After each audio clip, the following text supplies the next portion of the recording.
person I wanted to talk about is Vladimir Putin. Now, ruling the Soviet system / Russian system isn't nearly as much of a challenge as you might think. Yes, you've got billions of restive minorities. Yes, your national security strategy rests upon basically enslaving them and turning them into cannon fodder, but you do so via a very simple method. You use an intelligence service that infiltrates everything within your country, and whenever there is a hint of dissent, you stamp it out lethally and quickly. And when you have a system like that, you basically base your government on information control. And as long as the security apparatus is functioning, you can then press gang the entire population to do whatever you want. It's not particularly efficient from an economic point of view, but Russia has existed for nearly 4 centuries in its current form, more or less, and it put into position a kind of strategic stability within the country that is fairly durable. Now, the Putin government is the successor of a coup that happened in the Soviet Union in 1982. At that point, in 1982, the KGB basically overthrew the other factions within the Soviet ruling coalition within the Communist Party. And so Andropov, Chernomyrdin, Gorbachev were all heirs to that legacy, and Putin is the inheritor of that legacy. Now, you combine that concentration of power with the collapse of the educational system in the Soviet system around 1986, with the country's demographic collapse, and it means that the total elite throughout the entire Russian system is only about 130 people, and Putin has had 23 years to basically purge it down to the people that he feels he can trust. So if Putin were to slip in the shower and fall into some duct tape and sit in a chair and throw himself into a pool, we probably wouldn't have any serious policy changes because everybody who's left is more or less on the same page. Okay, so with an elite that is that concentrated and that small, the capacity to manage the entire system is limited. Now, this isn't quite as bad as it is in China. I mean, China's a one-man show now, and even if Xi Jinping were the smartest person on the planet, he still wouldn't be able to micromanage everything in the system, and that's why we're seeing the policy ossification and cracks forming throughout the entire Chinese system. That's not that bad in Russia. But Putin has had to reach out to manage this system by allying with other factions. At one point, there was a bunch of technocrats like the former finance minister Kudrin, but more reliably, he's partnered with organized crime. This is one of the reasons why the Russians have proven to be so troubled in cyberspace until very recently. So you've got this concentration of power, which urges corruption, that is partnered with organized crime, which loves corruption. And as a result, the whole system is cracking apart. Putin himself, in part because he doesn't, I don't know how people live here. Putin himself, because of the concentration, has sharply limited who has access to him simply because there aren't a lot of people to choose from. So he has an inner circle of about 6 people, 3 of whom are absolutely incompetent, like the defense minister, Shoigu, who's one of his old buddies back from East Berlin. Excuse me. In terms of the people that are competent, one of them is the chair of the KGB, FSB, whose name, Patrushev, wow, sorry, it's been a long month, who is providing him with information on internal security, but is of less use on the battlefield. And his chief propagandist is one of the 6 people who's in the inner circle. So imagine if one of your 6 sources of information that you used to manage everything in your life was either Rachel Maddow or Tucker Carlson. He's just not getting information that's great, and it doesn't help that he kind of insists that everybody lie to him about everything. So we get this brittle system that's very top-heavy, but not top-competent. And in that sort of environment, in dynamic situations like, I don't know, a war, you are flirting with state collapse. On the security front, now the Russians launched their assault in Ukraine not because they were mad or because Putin has an ego or wants to rebuild an empire. No, the Russian demographic is in collapse. The Russian ethnicity is going to cease to exist this century. It's just a question of how long the state can hold on. Ukraine is on the way to 2 of the big invasion access points into the Russian space. And with a demographic that's in collapse, Putin rightly feels that unless they can control those gateways, the next time there's a major war, the Russian system will dissolve. because there won't be anyone to defend it, so you have to concentrate forces in the access points to make a block. That's what this is all about. This is what it's always been about. That strategic desperation is why this war is happening. But the only thing that would be worse from the Russian point of view of not launching it, and probably seeing the Russian system disintegrate between 2040 and 2070, would be to launch it and fail.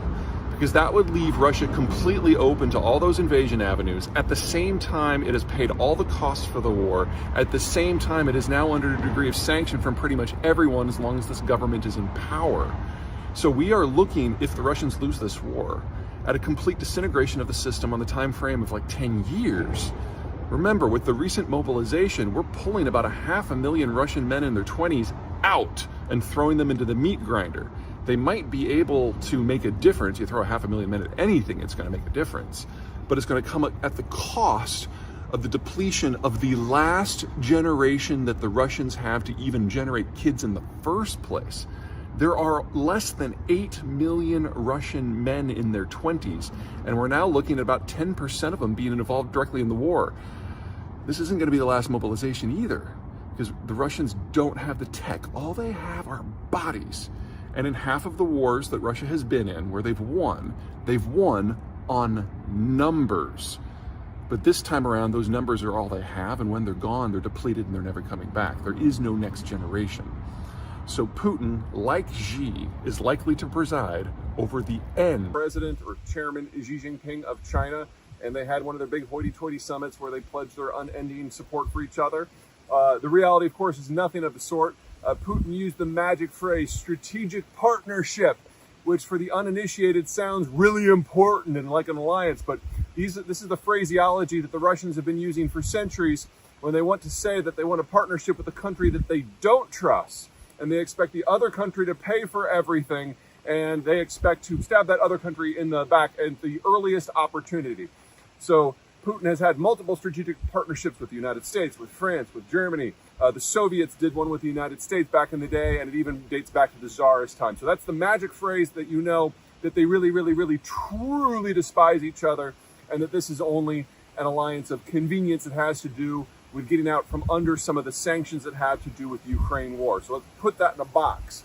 The more important thing is that within hours of leaving Russia, Xi Jinping of China invited the leaders of Kyrgyzstan and Kazakhstan and Tajikistan and Uzbekistan to a summit with just him, not the Russians. Now, the Russians and the Chinese have this security organization called the Shanghai Cooperation Organization.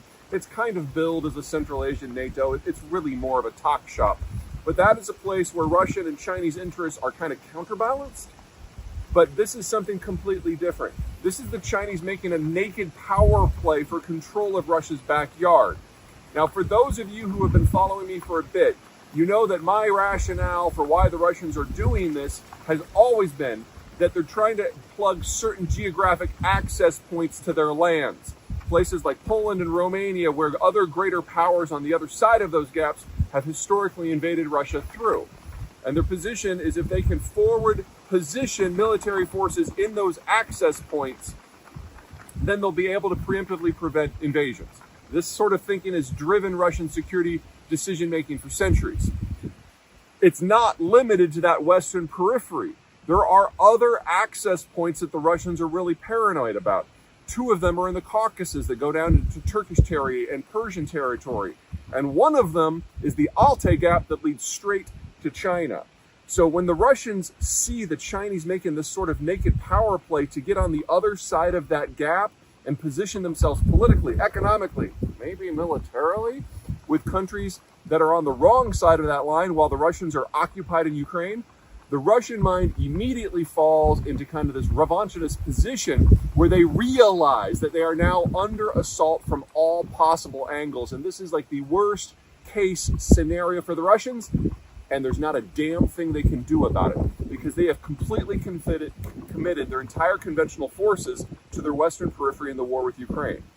The gaps that Ukraine approaches, in Poland and Romania, those are by far the two most important. Those are the ones where the most of the invasions have come from. But now that the Chinese are actually nibbling on the eastern periphery, we know that this relationship is now in its dying years because the Russians know The Chinese absolutely cannot be trusted. And I can't say for the rest of it, that's really a realization. Anyway, I'll be keeping an eye on this from the other side of the planet. I'll let you know more when I know. Export ban that the Europeans are putting in place.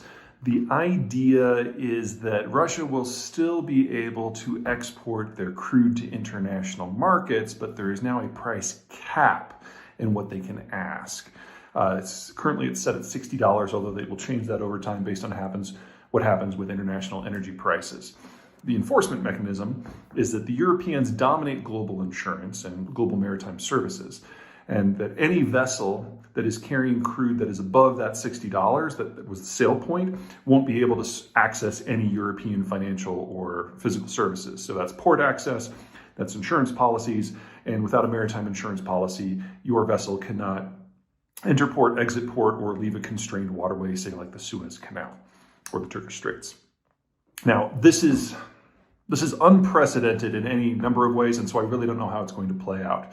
So the purpose of this video is less to give you a firm forecast, but to give you an idea of kind of the matrix of factors and what matters, so that you can kind of draw your own conclusions and have some idea of what to look for.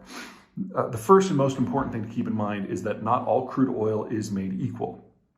Crude oil is not fungible. You can't take crude from a Texas field and put it into a refinery that was designed for crude from a Saudi Arabian field and vice versa.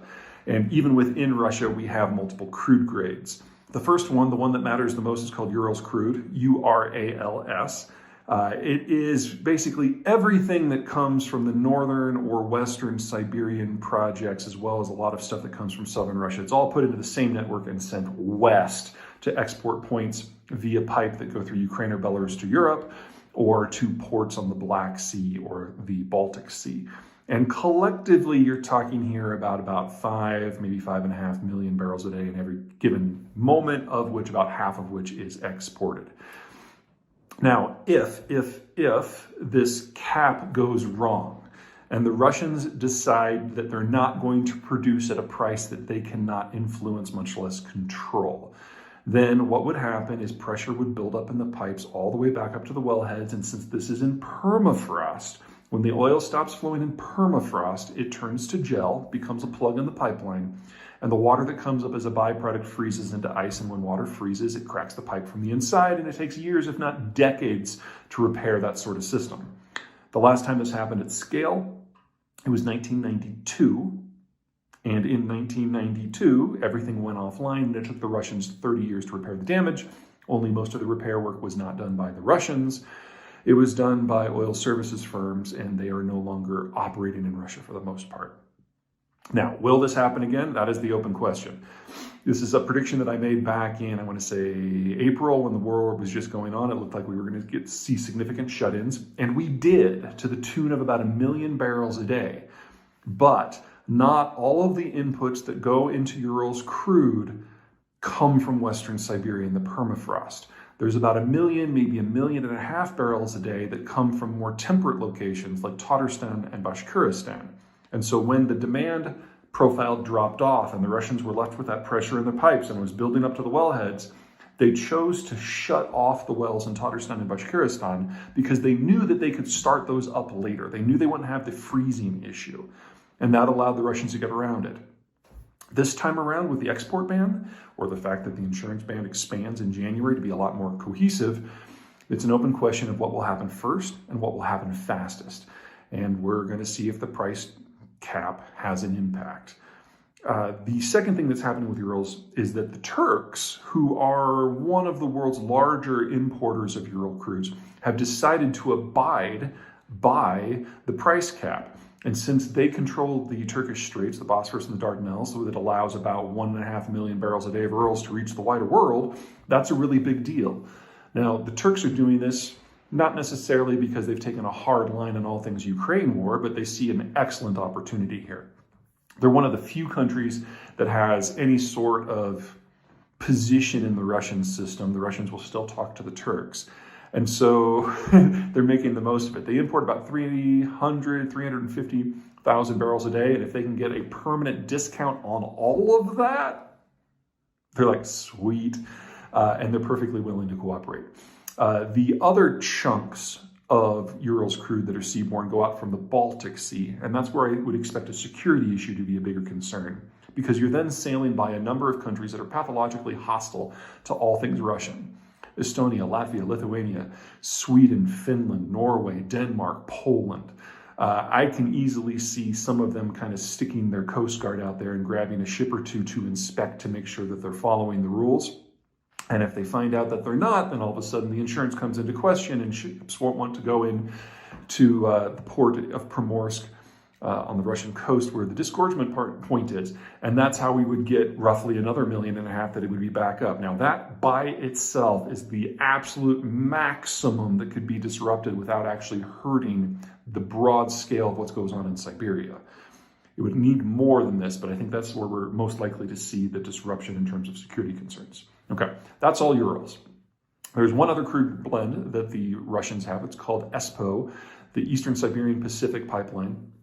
And it takes crude from Eastern Siberia and sends it through a very, very long pipe route to get to NUKES, which is their port near Vladivostok on the east coast of the Eurasian landmass, going to the Pacific Ocean. Now, most of this crude goes to Japan, Korea, China, and India, much closer physically to the eastern markets than the Urals disgorgement points are. Also, because the Europeans are not involved on that side of the continent, we don't see the same split in pricing. So Urals is already selling at somewhere between $20 and $35 a discount. And so it's very close to the $60 price cap that the new regulations require. Once you get to the East Coast, it's more no one wants to feel dirty. And so the price discount is only between $5 and $15. This is where we're going to find out whether or not the insurance policy shift and the price cap shift actually has a real long-term impact. Because these are areas that if there ever was a national interest in building a domestic insurance system to get around what the Europeans are doing, this is where would you try it? Because the Europeans are on the other side of the continent. There's been a lot of resentment that the Europeans have controlled this financial space for so long anyway.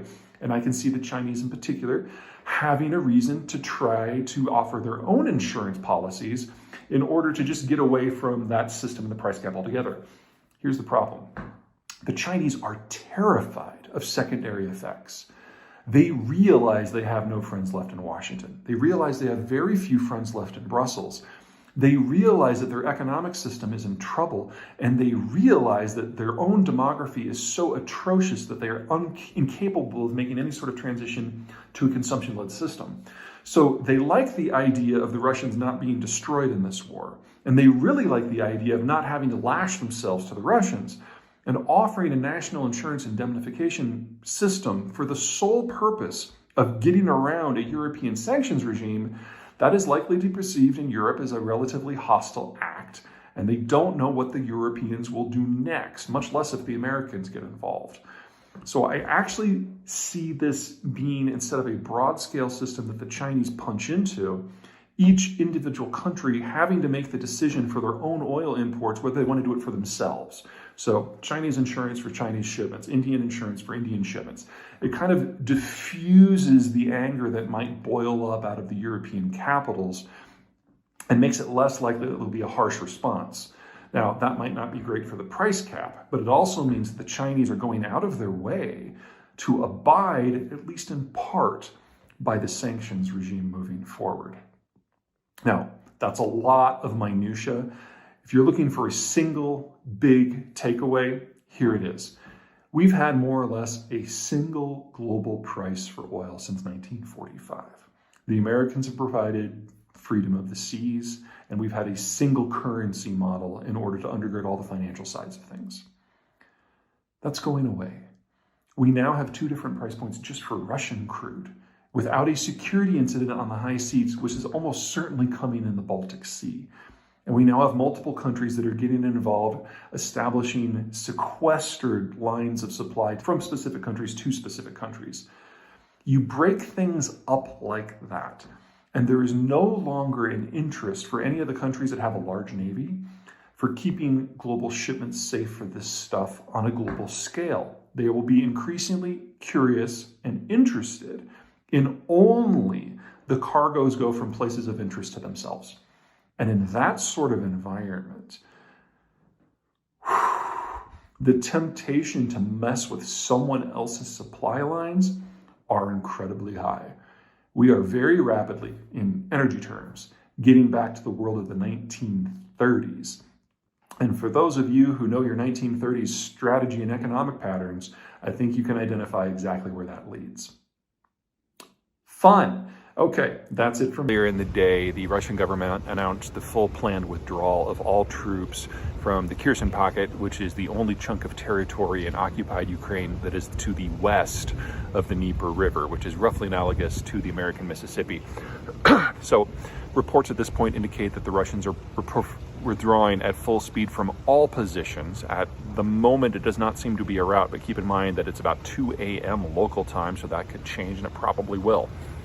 A few things to keep in mind. The Ukrainians announced they were assaulting this area 4 months ago.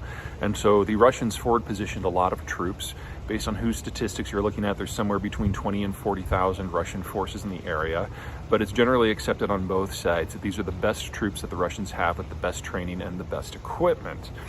Now, the Russians have not been able to effectively supply this area for about a month because a month ago someone blew up the Kerch Strait Bridge, which is the only heavy rail connection that can handle freight transport from Russia proper to the southern front. So whether it's equipment or ammo or fuel or reinforcements, everything now has to come in by truck, and the Russians have lost the vast majority of their tactical truck support fleet for the military and are now using civilian vehicles, making them very vulnerable.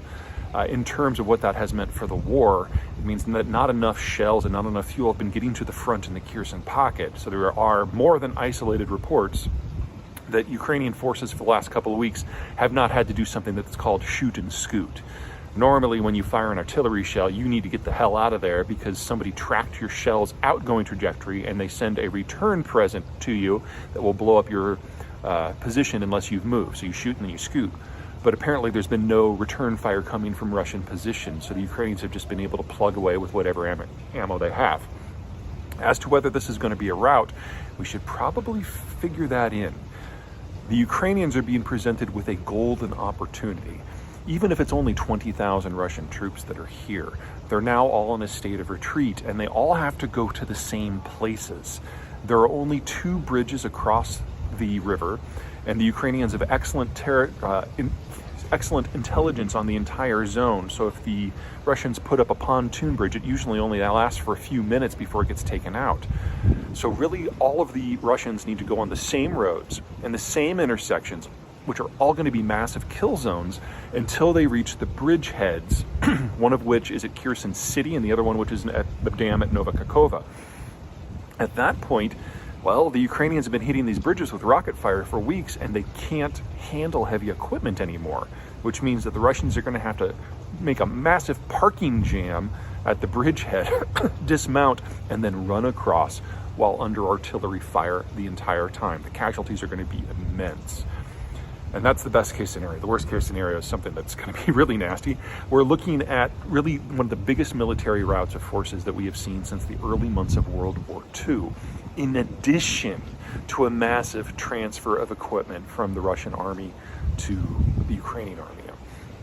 Best guess is that not only are the Russians going to be leaving behind their best gear, but they're going to be leaving behind more gear than what the Ukrainians captured from the Russians in the Izium assault back in September, which already transferred more gear to Ukraine than NATO had in the previous 7 months where Ukraine began the war with. So by spring, with a lot of deferred maintenance, the Ukrainians are likely to enter the war by May with a tank and artillery force that's more than 5 times its strength on the first day of the war. The Russians have already used the majority of their missile and tank forces, which began this war as the world's largest. So the Kherson withdrawal and the likely route to come does mark the end of any hope the Russians had of regaining any sort of strategic initiative or any sort of meaningful offensive operations until at least May. It'll take them at least that long to bring in fresh troops and fresh gear. In that time, the Ukrainians are not going to sit on their hands. They don't have to cross the river to strike at the Russians. Once they get to the river, their long-range rockets and artillery are going to be able to target the isthmus, which is only about 3 kilometers wide, that connects the Ukrainian mainland to the Crimean Peninsula. And that matters for more than just mere military logistics. Because the Kerch rail bridge is out, Russia cannot only not bring in ammo and troops and fuel, it can't bring in food.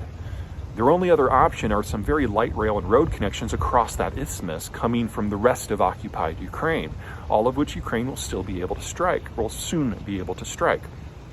And in capturing Kherson, the Ukrainians are going to be able to cut the water flows to the Crimea Canal, and water from that canal is solely responsible for 3/4 of the food grown in Crimea. So no imported food, little grown food. Russia is either going to have to evacuate the entire peninsula by car across the Kerch Bridge's remaining road span, or suffer a 1980s Ethiopia-style. Look back and look at the statements, you'll know that sometime in mid-March of last year, Putin stopped making threats. And it was only in the last couple of weeks that the Russians have said they're moving nukes onto a permanent station in Belarus, which is the first expansion of the Russian military footprint in terms of nuclear arms since the end of the Cold War. A lot of people are worried about that. But I think it's best to look back before we look forward. So if you remember back to February and early March, Putin was making nuclear threats against anyone who was willing to support the Ukrainians in any way, and then he just stopped. And the way it was explained to me the last time I was in Washington went something like this, that the ambassador was dispatched to talk to Putin and to lay out a little bit of logic. And the idea was that if you look back to February and March, especially in January, when the Russians would have a super secret meeting with the National Security Council in a locked room, and then within hours, the transcript of those conversations would be published in Western media. The way the ambassador explained it to Putin was that the Americans had been listening to everything, every phone call, every conversation, reading every email, and in doing so had a full picture of everything that Putin was personally considering and within his inner circle. And the idea was that, a minor detail of this sort of espionage was that the United States knew at any given time physically where Putin was. So if he thought he could fling a nuke into the Western Hemisphere and the first couple wouldn't just come back and come right down his throat, he was kind of out of his mind. So he stopped making the threats and he left it to his henchmen to do it. This new development is kind of in the same vein. Putting nukes in a place doesn't in of itself change your military posture. And we know from some of the nuclear threats that the Russians made back in last March and April and May is that they didn't actually change their readiness. They were just shouting. This is kind of like that. Because if you put a nuke in another country, you need a hardened facility. You need a command and control system. You need an IT system that is absolutely hack-proof. And putting that in Belarus barely has electricity on a good day. It's a horrible place for a nuclear base. So if the Russians did transfer nukes there, they'd basically be sitting in crates surrounded by soldiers unable to be launched. So at this point, in this specific issue, the nuclear threat coming out of Russia has not actually increased. The potential risk we have here is proliferation, because we know that the Russians don't have the best security, and we know that the military has become really corrupt, especially when it comes to hardware and funding. So taking secure nuclear materials and transferring them to a country that's a kleptocracy like Belarus actually raises the chance that these things might get sold on the open market. It's not that that's a non-risk, but it's a very, very different risk from the idea of the Russians actually physically expanding their nuclear deployment footprint. But in terms of operational readiness, there's really no change because the Russians already have a nuclear footprint in their little enclave of Kaliningrad on the Baltic Sea, which is west of Belarus. So nothing has really changed here. The Russians are just looking for a little way to beat their chests and kind of feed the domestic nationalism machine that is keeping the government in power. This is about internal Russian politics, not international security issues, at least for now. In Ukraine, because they have global consequences that we're all going to be feeling pretty quick. First and foremost, the most obvious development is that U.S. President Joe Biden has made a trip to Kiev in the middle of an air raid, no less. And it's difficult to find a more focused announcement of American policy about what its long-term impressions are and commitments are to the Ukrainian cause than, sending the big guy himself. He's on a trip to Europe, and this was his first stop. Second, over the weekend, Vice President Kamala Harris specifically and very concisely accused the Russian government of crimes against humanity.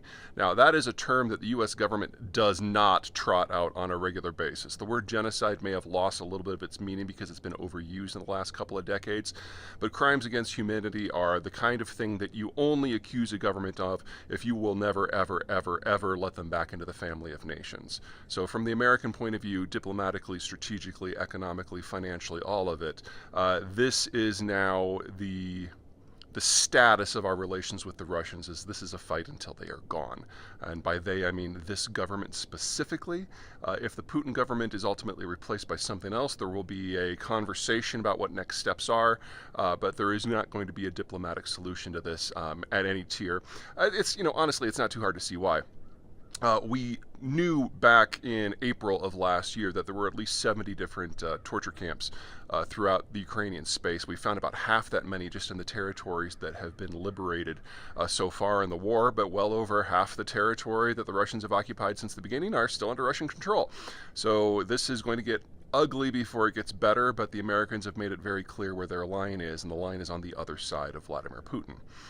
But the most significant development came from Secretary of State Tony Blinken, who over the weekend made it very clear from American intelligence publicly that the Chinese are very seriously considering giving lethal aid and ammunition and equipment to the Russians. Now, we have seen over the course of the last year that American intelligence has gotten very, very good at signals intercept, especially in the Russian space.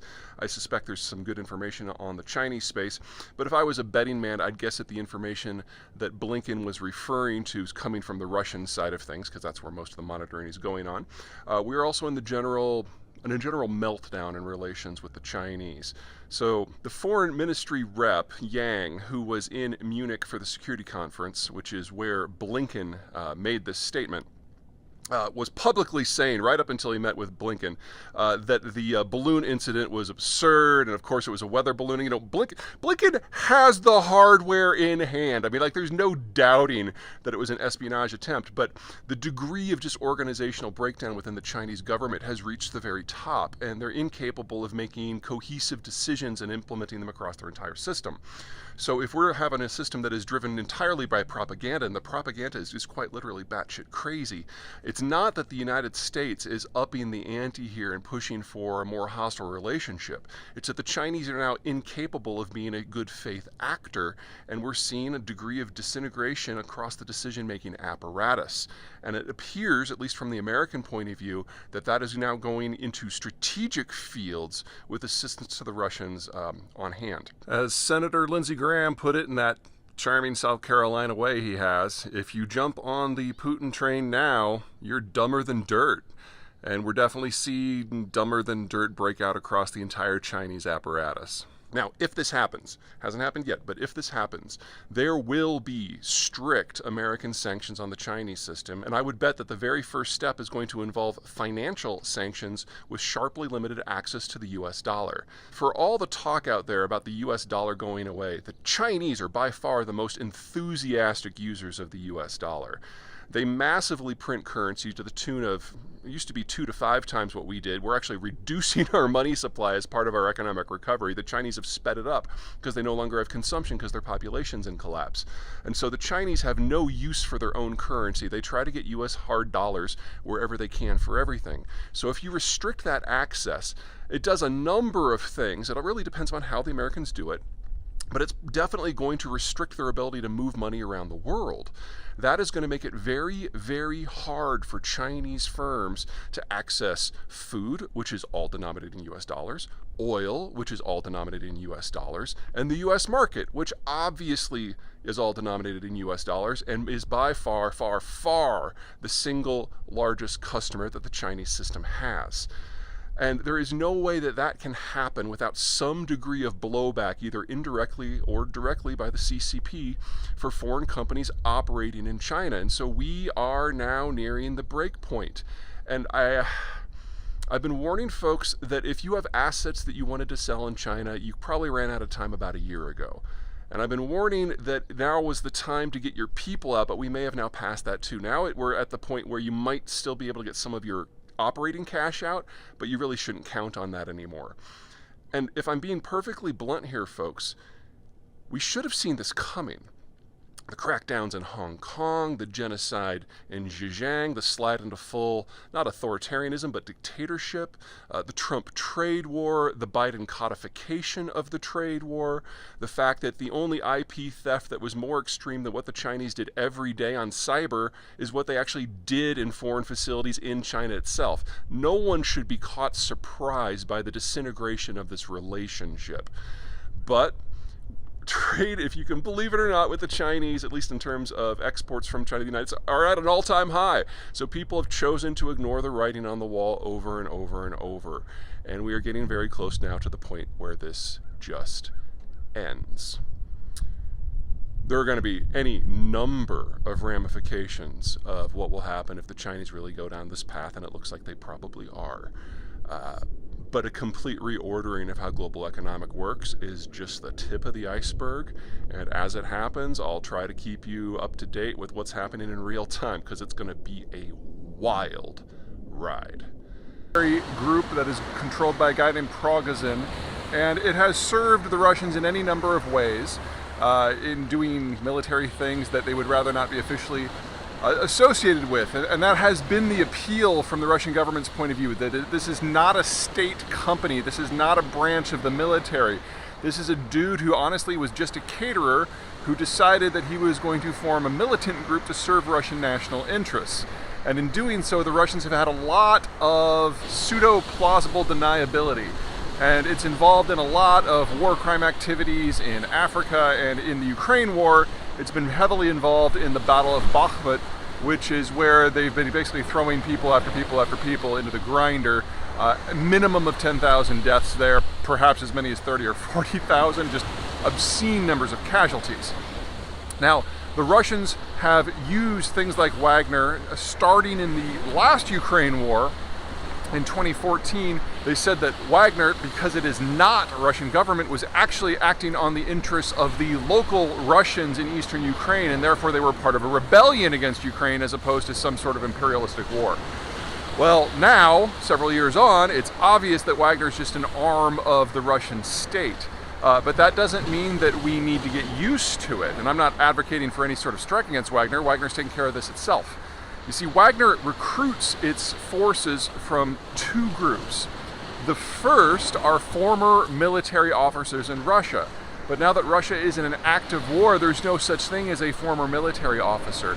Everyone is being re-upped and kept within the system because the Russians are going from having 100,000 men in Ukraine to 700,000 in the not too distant future, and probably more thereon.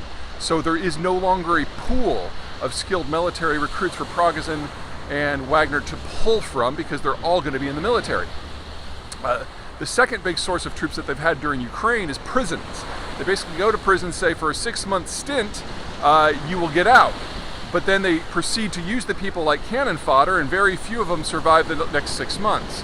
So number one, Wagner has almost emptied the prisons of the people who might qualify, and two, the people who haven't left are like, holy crap, 6 months serving Wagner as cannon fodder? I'll take my chances in prison, thank you very much. So one way or another, this is probably the final campaign, forget the final war, final campaign that Wagner will be part of. They're just not going to be able to maintain their numbers. And so any talk of a palace coup with Prigozhin trying to get some official position within the government, honestly, I think is kind of pointless, because he's not going to be able to replicate what he's done. Moving forward, the implications for the Ukraine war are limited because, it's still a war, the Russian military is fully engaged. But elsewhere in the world, the implications are significant, because the Kremlin has been using Wagner to send forces to do unsavory things and generate influence all around the world, most notably in Africa. And if Wagner cannot maintain its current staffing levels, much less expand in the future, it's only a matter of time before one country somewhere decides that Wagner is more trouble than it's worth and either sends it home or starts shooting at it. And when that happens, we'll have a cascade of effects around the world as basically Wagner gets rolled up because they no longer have any recruitment capacity.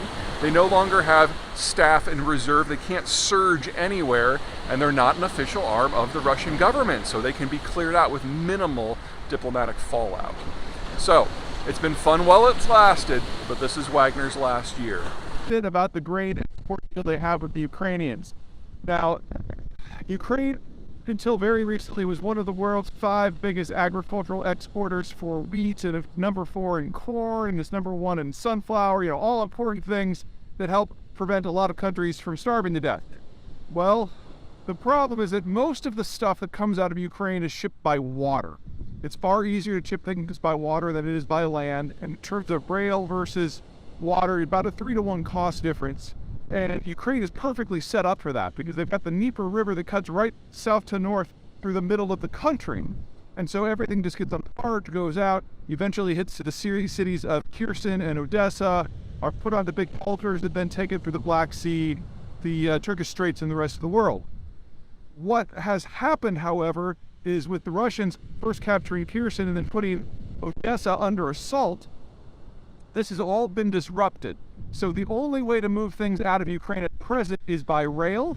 And not only does Ukraine not have a well-developed rail system, it doesn't use the same gauge as the European ports. So it's been very, very difficult to get much of it out. Really less than about 1 out of 6 bushels that they used to ship, they can ship now. Now, the Turks, in league with the United Nations, have convinced the Russians to sign on to a grain deal. And this grain deal allows ships to come into Odessa, get searched by the Russians on the way in to make sure they're not carrying weapons, and then load up with grain and then get searched on the way out to make sure that they're not carrying anything that the Russians don't want to get out. This has increased the volume to about 20 to 25% of the volume that the Ukrainians could do before the war. So still not great. Now, if you've been following the war, you know that throughout the winter, the Russians have been bombing the power grid with drones and missiles to try to kill as many Ukrainians as possible. They've been doing this in the winter, thinking that if you can freeze the country to death, many tens of thousands, if not hundreds of thousands of people will be injured and killed, and that might weaken the war effort. Once we get to summer, that's going to change. So what the Russians are facing here is that the grain deal is normally renegotiated every 120 days. They're now insisting that they only want a 60-day renewal. Well, if you fast forward from late March, 60 days, we're getting into the beginning of summer. In the beginning of summer, the Russians won't have a vested interest in destroying the power grid because no one's going to freeze to death. So they're going to go after the agricultural system. Everything from fertilizer on the front end to the silos and the rail stations on the back end to try to kill as many people as possible that way. So last year was probably the last year that Ukraine will be a significant agricultural exporter at all, and we should not expect to see the grain deal renewed come late May. That's just the situation we're in. And if you throw in the problems with natural gas and nitrogen processing in Europe hitting the fertilizer market, the problems getting potash out of Belarus hitting the fertilizer market, the problems getting phosphate out of China hitting the fertilizer market, later this year is going to get around sanctions in various forms. And the issue of the day happens to be gold. So one of the many, many ways that you can avoid sanctions that deal with either the euro or the dollar is to physically trade in gold. Like you physically fly it to a location to pay for goods or services. And the Russians are taking a page from the Iranians who have been doing this for years. The big difference here is scale. Russia is a much larger country with a much larger economy, and unlike Iran, it is actually a producer of gold.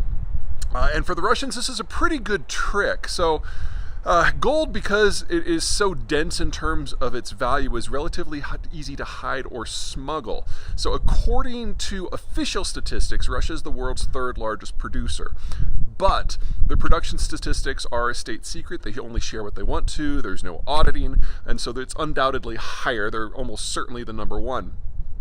In addition, Russia has a state reserve of gold bullion that is a complete state secret that we don't know how big it is, so they're probably the world's largest holder of gold. In addition, there is a state reserve of partially processed gold that is not in full bullion form, but could be with not too much difficulty. So if the Russians ever felt that they needed a few extra tens or maybe even hundreds of billions of dollars of gold, it probably wouldn't be a big stretch for them. In addition, and this is where the Europeans come in, Russia likes to accept services for Wagner. That's their paramilitary combat group that they use to basically crush opponents in foreign countries. Basically, you get a dictatorial government somewhere, most likely in Africa, that contracts for Wagner to come in and like destroy the opposition. It's very similar to what a lot of African countries do with the Angolans and their ninja group. But they like to get paid not just in gold, but in gold concessions.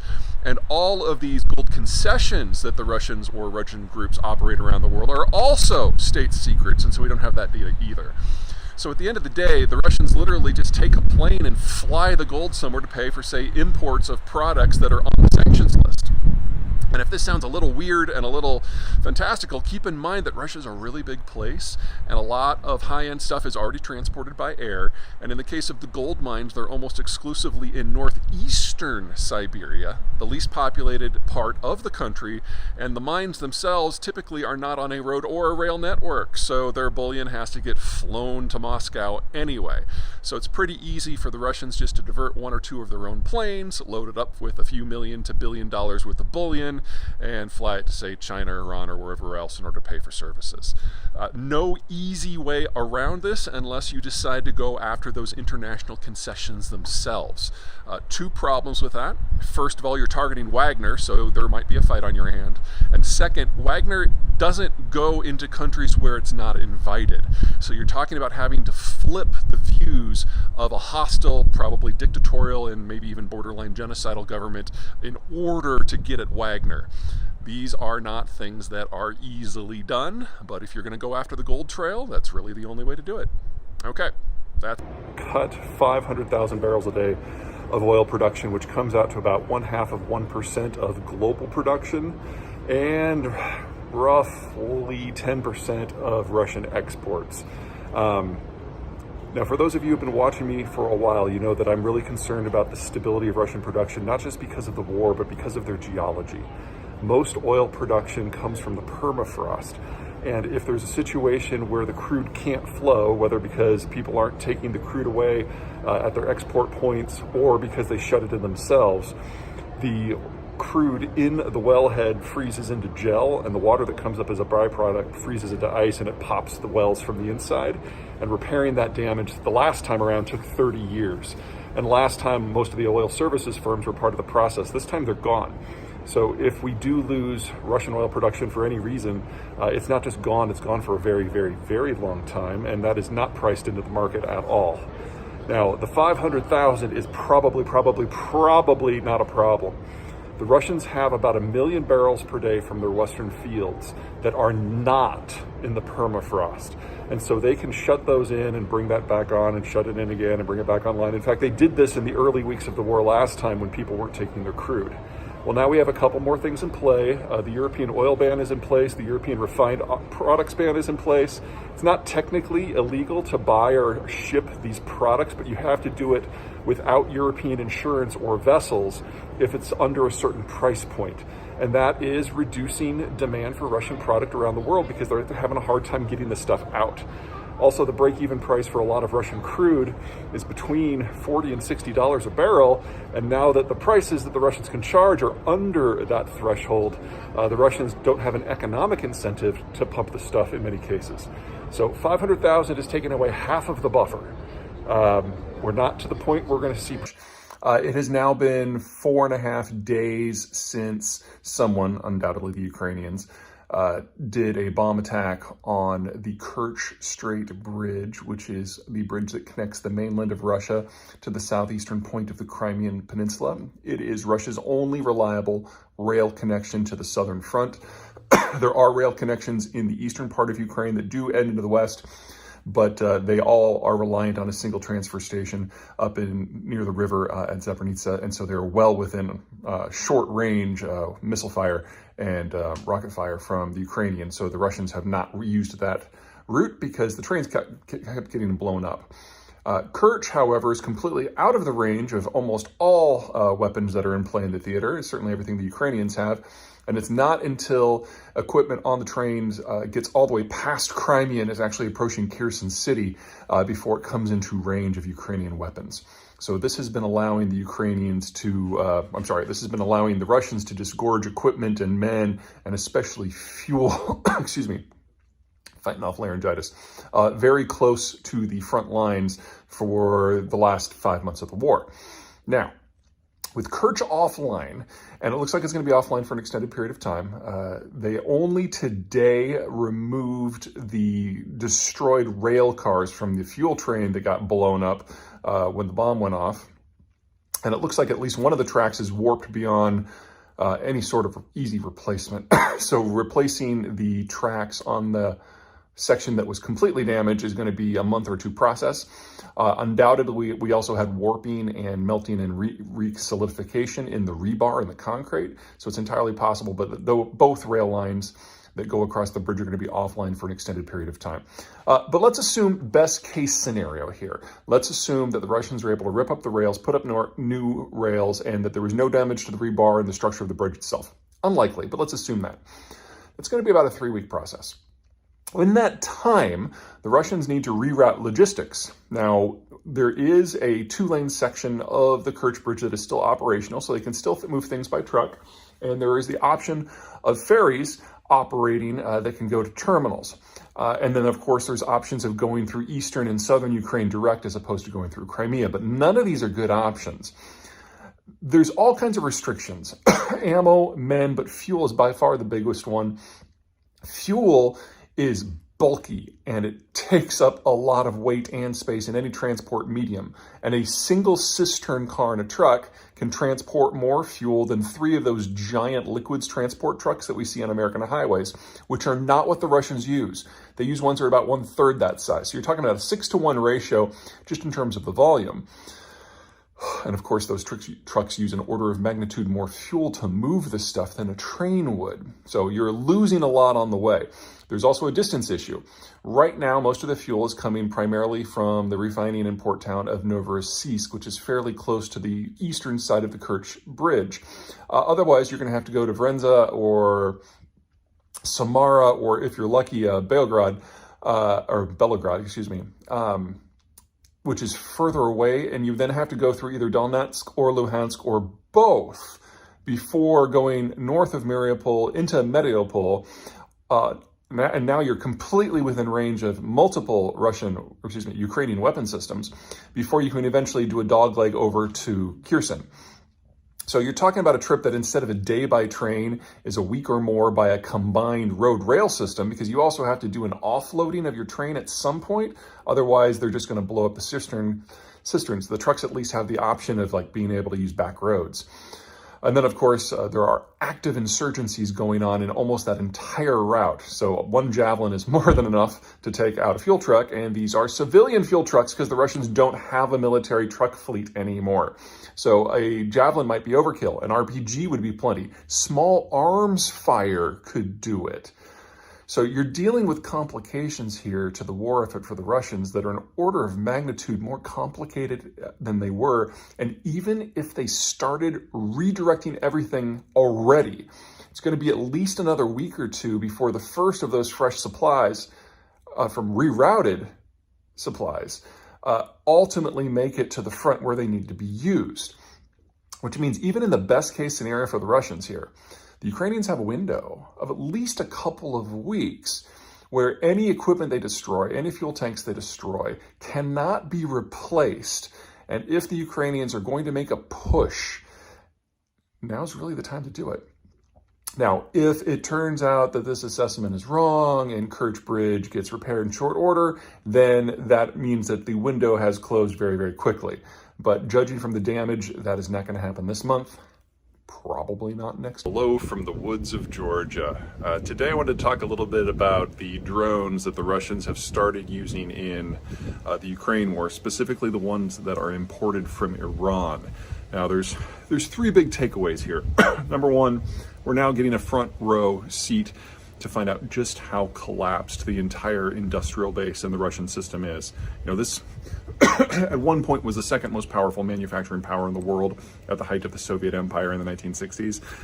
And now they are reliant upon what are basically flying mopeds from a country that has been under sanctions for 30 years and is a technological leader in nothing. It would be very easy in the West for us to retrofit a third-grade auto facility to produce things like this, and the Russians clearly cannot do it themselves, not at scale individually. And when you look at some of their advanced weapon systems that we've all been hearing about for years that at least on paper look really good, the Russians have had to hand make some of the new fighter bombers to the tune of one a year because that's all they can manage. So getting dozens and maybe even hundreds of drones from the Iranians all of a sudden is one of their more viable options for resupply. And that's honestly, that's kind of embarrassing. Second, the problems have a problem with leverage. Now, in the ongoing American-Iranian saga, I mean, the two sides don't get along, they haven't for a long time, but the Iranians have always kind of reserved the right to bring the Russians into the mix in order to disrupt things. And the Russians have always stuck their nose into relations between the Americans and the Iranians whenever it looks like the two of them might actually get along for a change in order to keep that alive. All of a sudden, it's Iran that has all the leverage because, yes, the Iranians are providing weapons to Iran, to a country that honestly should not have a problem making these themselves. But the question is, how do you compensate the Russians for them? And the best guess from what we've seen so far is the Russians have promised to launch a satellite for Iran, which, you know, these drones go for about 20 grand a pop. So paying for a few dozen to a few hundred drones with a satellite launch to give Iran a fundamentally new capacity, wow, that is not an equitable trade, but it's really all the Russians have on offer. I mean, what else are the Russians going to send Iran? Oil? Please. Third and finally, there's the question of war crimes. Now, the Iranian weapons are not very sophisticated. They can't pick their own targets. They can't dodge. You basically program in some coordinates and they take off. They fly at a relatively stable altitude and they basically go in a straight line from the point of launch to the point of detonation, which means that every single thing that the Russians hit was either something they were aiming for specifically or something that just happened to get in the way because it was too tall. So usually the former rather than the latter. And because these things move so slowly, only about 60 to 100 miles an hour, and because they're so loud, then they can be downed by a small arms fire, the Russians have been launching them in groups of at least 6, sometimes it's up to 20, just to make sure that at least one of them gets to the end location. Look at the targets that the Russians have been choosing. Glass bridges, power plants, apartment blocks, things that are absolutely 100% not military targets. That tells us two things. Number one, they're not just deliberately committing war crimes, they're programming those same coordinates in 5, 10, 20 times to make sure they hit the target, which is about as deliberate as war crimes can get. Second, there are almost no reports of the Russians targeting military targets. Now, military targets evolve, and so in order to hit a building that has what you want, you need some intelligence. That's probably why the Russians aren't going after them, because they have none. Their satellite reconnaissance is not working, or at least it's not being communicated to the people who are launching these assaults. They don't have fighter or reconnaissance plane cover at all, and their drones aren't good enough with optics and range to provide them with the basic information they need for military targeting. So all that's left is civilian targeting. Now, for the Ukrainians, this is the best and the worst of all worlds. The worst is obvious. What's vulnerable are buildings that are of civilian make that, can't move, and they're the same thing every day. On the good side, it does mean that any logistical depots that the Ukrainians have are, I don't want to say immune to Russian assaults, but heavily resistant because the Russians are demonstrating they don't have sufficient battlefield logistical intelligence to even provide some base targeting profiles. That would seem to suggest that at least for the remainder of this year and maybe into the first quarter of next year, that Ukraine absolutely has flipped the balance of forces when it comes to deep strike options, despite the fact that it still doesn't have nearly as much heavy equipment or aircraft as the Russians have. The Russians are just unable to leverage what they have, assuming it works at all. For the Ukrainians, this is the best and worst of all worlds. The worst is obvious. Ukrainian buildings don't move, civilian assets don't move, they don't change day to day. So that's what the Russians are capable of targeting, that's what they're going after. On the best, military equipment does move. What logistical depot or arms depot is important one day is not necessarily important the next, and that requires actual intelligence to provide the targeting coordinates that the other side needs in order to mess up your military operations. It is clear that the Russians lack the capacity to do that. So even though the Russians still have a lot more men and equipment, with certainly a lot more men on the way, at least for the next few months, the Ukrainians actually have better deep strike capacity because they have eyes on the ground, either directly through their human operations or indirectly through the Americans. And when it comes down to making sure that every shot counts, that's what you need. All right,